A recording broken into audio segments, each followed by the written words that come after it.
How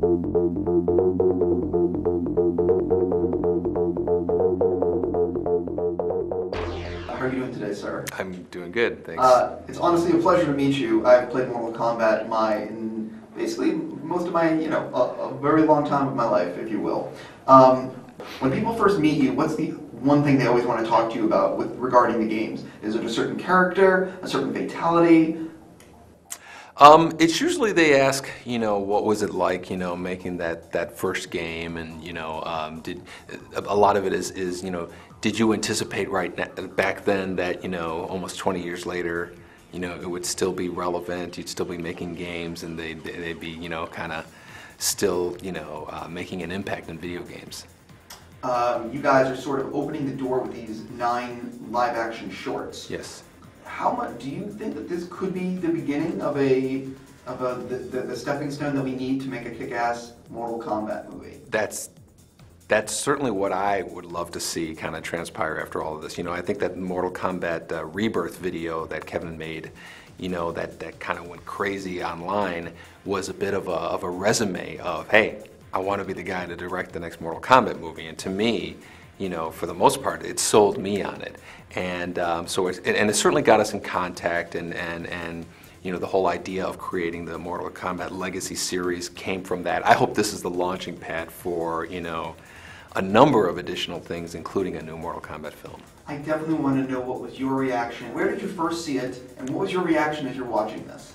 I saw it online like everybody else did. I was kind of staring at my monitor with my jaw dropped, going, where did this come from? Who made this?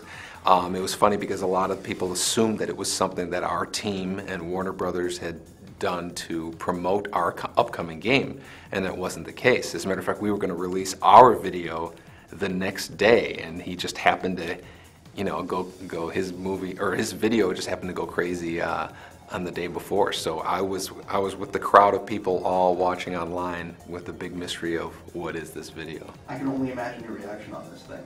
Talk a little bit about the involvement that you had in these shorts, and also for the people who are like newbies or don't know, how much have you been involved in all the Mortal Kombat games since day one, including the new one?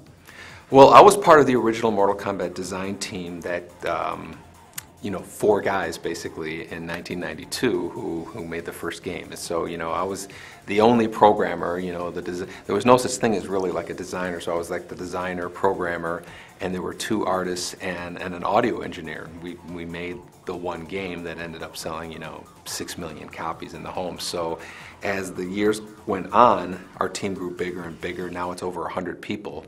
And I'm still the creative director and kind of like, the team lead of the group, but it's a massive, it's like, it's an army of people now. It's not just 4. Well, could you talk a little bit about one of the things that people love about the game, being honest, is the violence, the fatalities, stuff like that. Could you sort of talk about balancing, not going too violent, but also maintaining what the franchise is? Well, with the first game, if you look at the first game now, it's almost tame by comparison with, today's video games. And so it was always kind of like, there would be this line of, how close do you want to get to that line without kind of crossing over into like, just terrible taste or something. But we always wanted to have Mortal Kombat to have a certain amount of shock value. That's kind of part of the experience. Is kind of like the, the violence right now is just so crazy, you can't take it seriously. Ironically, people's reaction is they laugh when they see something, as kind of crazy over the top. So it's part of the kind of the identity of Mortal Kombat. Well, could you talk a little bit about the fact that it's almost, violence in our society is plentiful. Back when Mortal Kombat came out, it was more startling than it is now. Yeah. How do you sort of raise the bar, if you will, in that shock and awe of the fatality?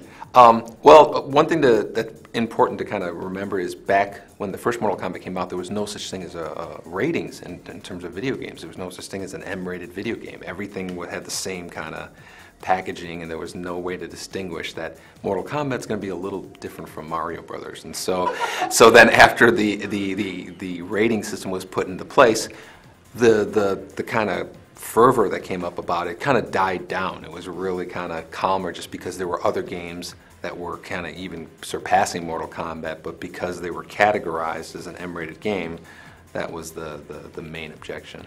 Could you talk a little bit about what are you planning in terms of gameplay, so hardcore gamers and more casual ones can enjoy Mortal Kombat? Sure. Mortal Kombat has always been a very casual friendly game. You know, we always wanted anybody to be able to pick up, like the analogy I would use is, you know, your dad should be able to pick up the game and throw a fireball or throw a spear or, you know, freeze somebody. And so that's always been kind of part of our requirements for doing it. But this game's the first one that we're really kind of catering to the hardcore, you know, fighting game player. So we have layers in there that, you know, the casual player might not pick up, but the hardcore guys are really going to dig into. I guess if you talk a little bit about the Easter eggs of the game, something that people Sure. love are always the Easter eggs. Yeah, a lot of Mortal Kombat's identity is, you know, there's the violence, but there's also secrets, and I always say I want there always to be a question mark over the game. So we have hidden characters that you fight that we don't document, we just have it in there. They make little appearances, and you're always wondering where they came from.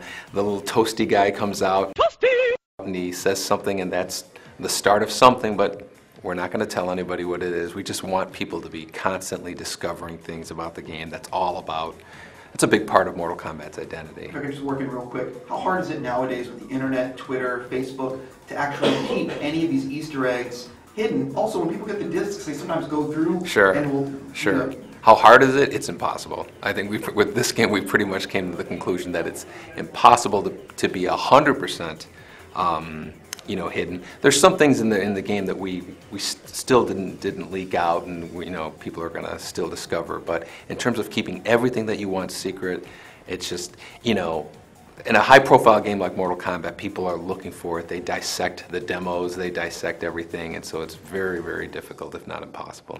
Cool. Thank you so much, man, and it's great to meet you, to be honest.